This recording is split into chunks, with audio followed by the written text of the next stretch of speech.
Hello, everybody, and welcome to the third round of public engagement for Elevate Black Mountain. My name is Nate Baker, and I'm a senior associate with Clarion Associates. We're a planning firm located in Chapel Hill, and we assist counties, cities, and towns across the United States with long-range, community-driven planning efforts. I am also joined by my colleague, Celia Chipley, with Chipley Consulting, who is located in Asheville, North Carolina, and has been helping out with the community engagement for this process.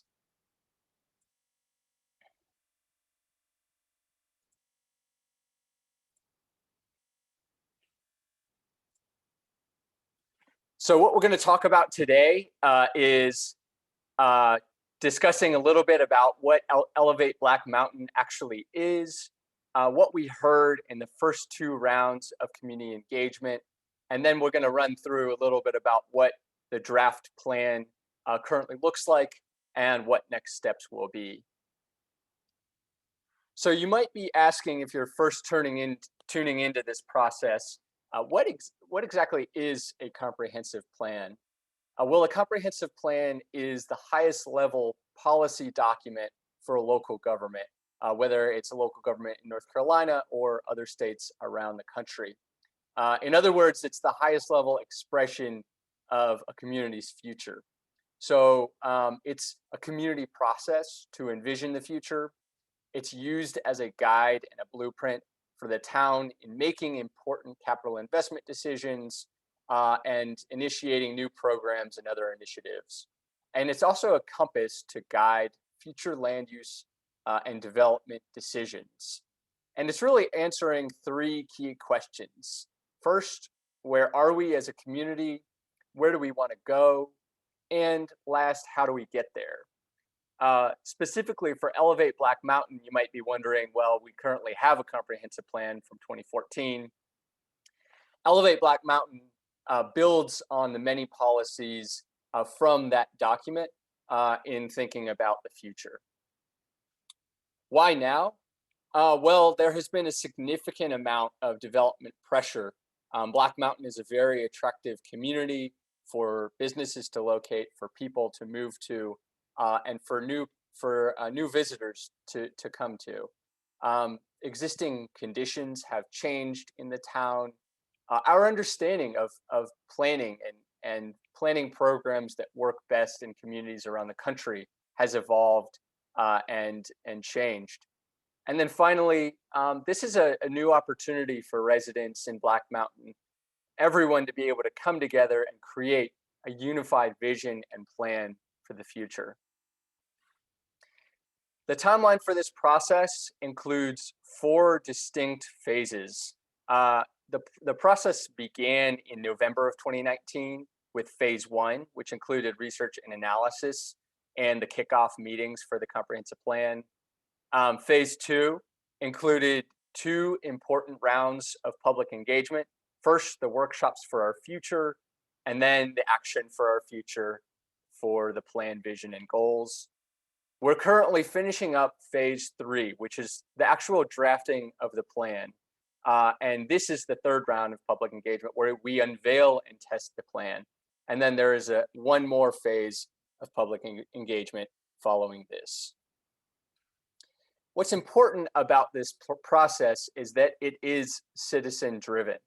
And that means that it is community input that provides the foundation for the plan and the plan's policies. So now I'm going to turn things over to Celia, who's going to talk about what we learned during the first 2 rounds of community engagement. Yeah, thanks, Nate. So I was present during the first 2 rounds of engagement and was the person who was at the first round of public meetings, and Nate and I ran the second round of public meetings together online.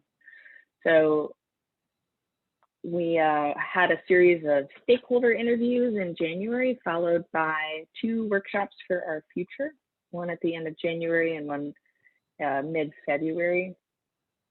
And this first round of engagement was great in January, we had over 100 attendees at the first community meeting. And during that meeting, we had a presentation followed by a live community polling exercise, and then a series of stations where folks could go and provide their input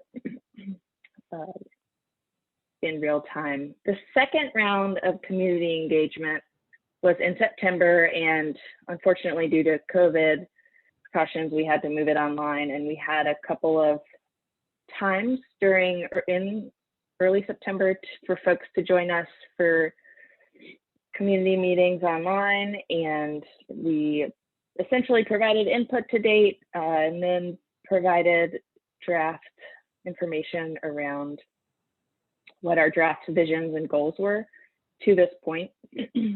And we also allowed breakout sessions for folks to provide more information and input about their desires and goals. And following that one, we had an online survey asking folks whether they supported the vision and goals for each of the different chapters and areas of the plan. And as you can see by the green here, people were vastly in support of these vision and goals with a few modifications. So that was our numbers of who participated was great. We had around 200 people in the interviews and 2 community meetings, and then folks who followed up with an online survey. And then in the second round of engagement, we had around 110 participants. We even made it to the front page of the Citizen Times, so that was exciting.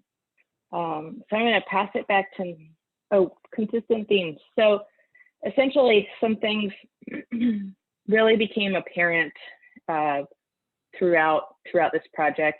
By far and away, the most important theme for folks was to protect open space and green space within the town of Black Mountain and in the surrounding area.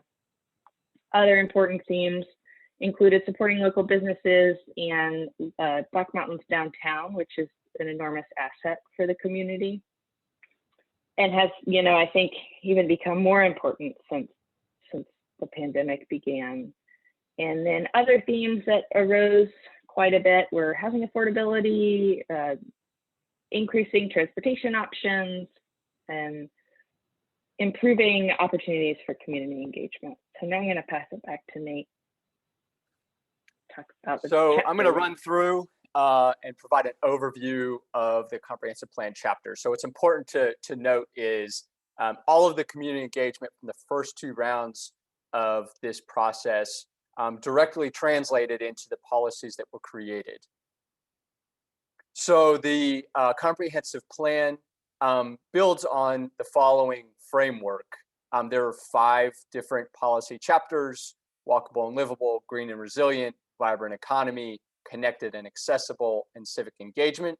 Each one of those chapters includes a vision statement, which really reflects the community input that we received and provides sort of an idea or an ideal Black Mountain for the future.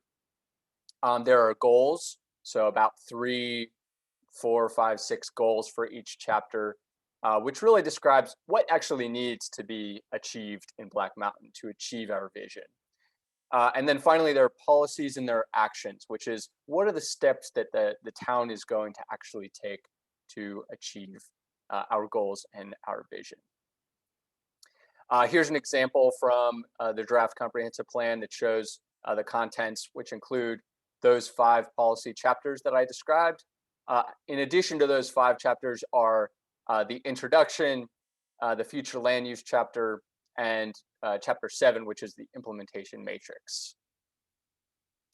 The introduction includes why plan, why now, key planning trends and conditions, Black Mountain's future, the community's vision, how to use this plan, and it includes Elevate Black Mountain, Big Ideas, which has yet to be drafted and will be drafted following this round of community engagement.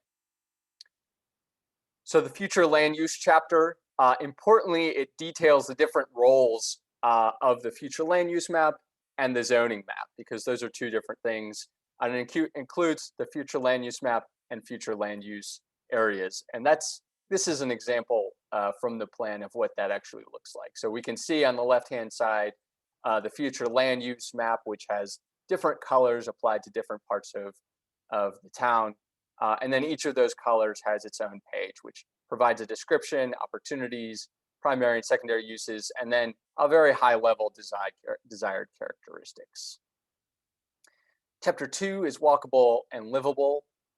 This chapter includes 6 goals for diverse and affordable housing, neighborhoods, walkable character, celebration of the arts, and healthy and active environments. There are also 8 development principles that help guide new development, utility service and annexation criteria, and an opportunities map and potential growth areas for key planning areas. The Green and Resilient chapter includes 5 goals, which are efficient and fiscally balanced growth, conserved green spaces and corridors, sustainable and resilient watershed, energy efficient buildings and transportation, active and accessible public spaces.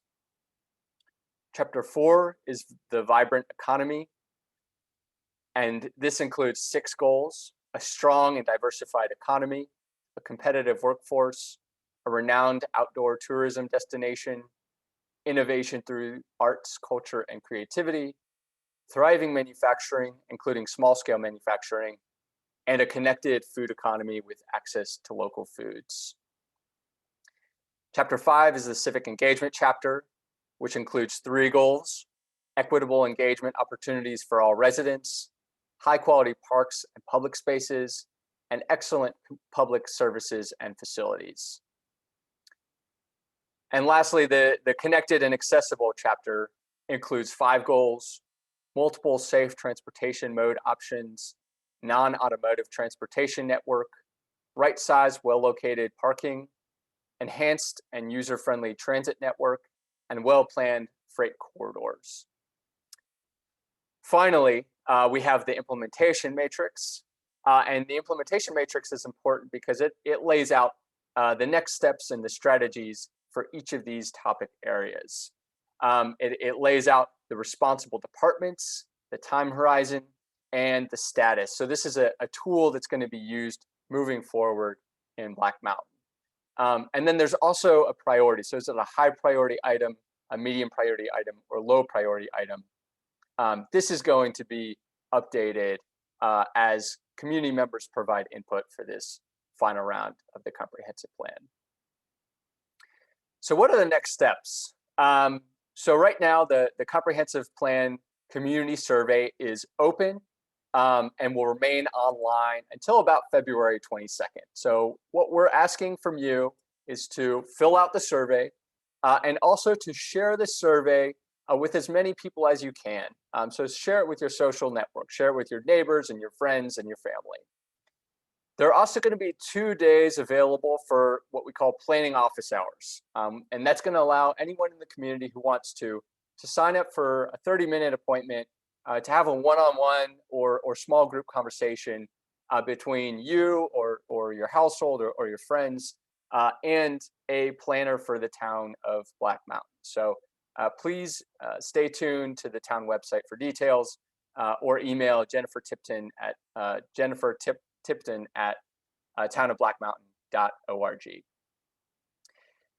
Community input following this round of public engagement will then be reviewed, and there will be recommended edits that we make based on the input that is provided. Following that, there's going to be a planning board hearing and recommendation, most likely in February or March.